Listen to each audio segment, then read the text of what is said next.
ఇది big breaking news, మీరు లైవ్లు ఇచ్చుకోండి.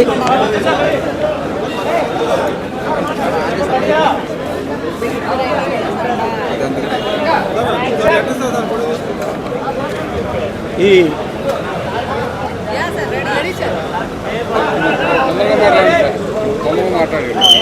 లెటర్ మీకు మేము అఫీషియల్గా ప్రతి మీడియా హౌస్కి పంపించడం జరుగుతుంది. ఇప్పుడే నేను deputy chief election commission Sharma గారితో ఫోన్లో మాట్లాడాను. నా మిత్రులు ఆయన ఢాకా బంగ్లాదేశ్లో ఉన్నారు. ఆయన చీఫ్ ఎలక్షన్ గారికి ఇన్స్ట్రక్షన్స్ ఇచ్చినప్పటికీ నన్ను కలకుంటా లోకల్ అఫీషియల్, ఆయన పేరు అడిగితే చెప్పడు, చీఫ్ ఎలక్షన్ కమిషన్ నన్ను కలకుంటా నన్ను బ్లాక్ చేస్తున్నారు. ఇంతకంటే అవినీతి పట్టపగలు ఎక్కడైనా ఉంటుందా? నేను ప్రజాశాంతి పార్టీ ప్రెసిడెంట్ని. Chief election commissioner Rajiv Kumar garu అనేక సార్లు నన్ను కలవడం జరిగింది. ఎంటైర్ ఎలక్షన్ కమిషన్ నన్ను కలవడం జరిగింది. మరి నేను ఇస్తున్న కంప్లైంట్లో తప్పే ఉంది? అందరు పార్టీల్ని, ఊరు పేరు లేని పార్టీ చూశారు కదా, శర్మిల వైఎస్ఆర్టీపీ పార్టీకి సింబల్ ఇచ్చారు తెలంగాణలో. ఆవిడ పోటీ చేయలేదు, పార్టీ విలీనమే చేసేసింది. అలాంటిది మేము ప్రజాశాంతి పార్టీ తరఫున పోటీ చేస్తున్నాం. పవన్ కళ్యాణ్ కంటే షర్మిల కంటే ఎక్కువ ఓట్లు మీరు తెలంగాణలో మనకు రావడం మీరు చూశారు. ఇప్పుడు ఆంధ్రప్రదేశ్ ఎలక్షన్లో మనల్ని పోటీ చేయడానికి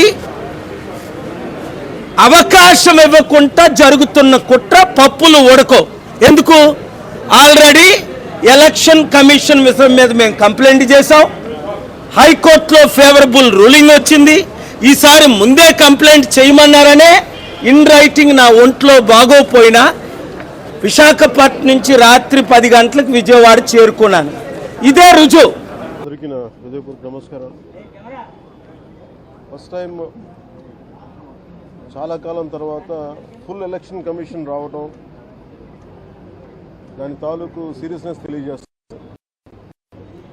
ముఖ్యంగా ఆంధ్రప్రదేశ్ ఎన్నికలు చాలా ప్రజాస్వామ్యబద్ధంగా జరగాలి అని కేంద్రం ఎన్నికల సంఘం మన నిర్ణయం తీసుకున్నందువల్లే ఈ రోజున ఫుల్ ఎలక్షన్ కమిషన్ ఆంధ్రప్రదేశ్ విజయవాడలో రావడం జరిగింది. చంద్రబాబు గారు 3 సార్లు ముఖ్యమంత్రిగా పనిచేశారు, ప్రతిపక్ష నాయకులుగా ఉన్నారు.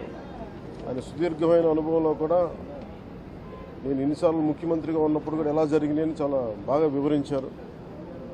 ఎంత ఫెయిర్ ఎలక్షన్ జరగడానికి ఆయన సాయశక్తులు ఎలా కృషి చేశారో చెప్పారు.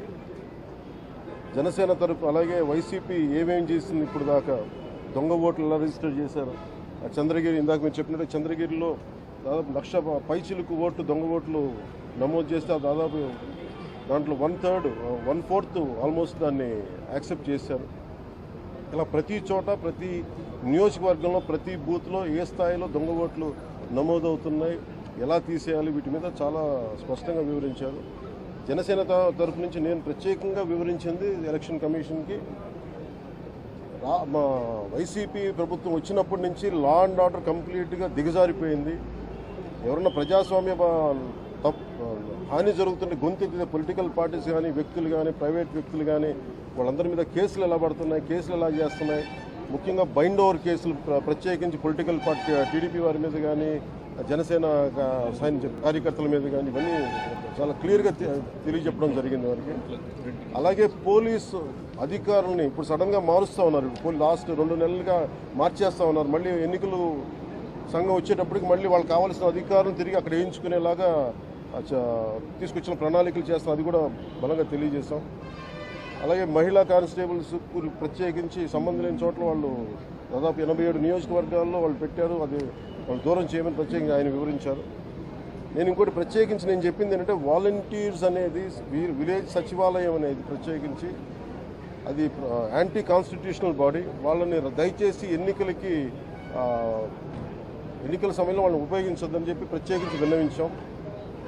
అలాగే మేము కోరుకుంది ఏంటంటే మీరు కనుక సంపూర్ణ దీని వైపు చూడకపోతే పారదర్శకత కన్నా ప్రజాస్వామ్యం కూని అయిపోద్ది.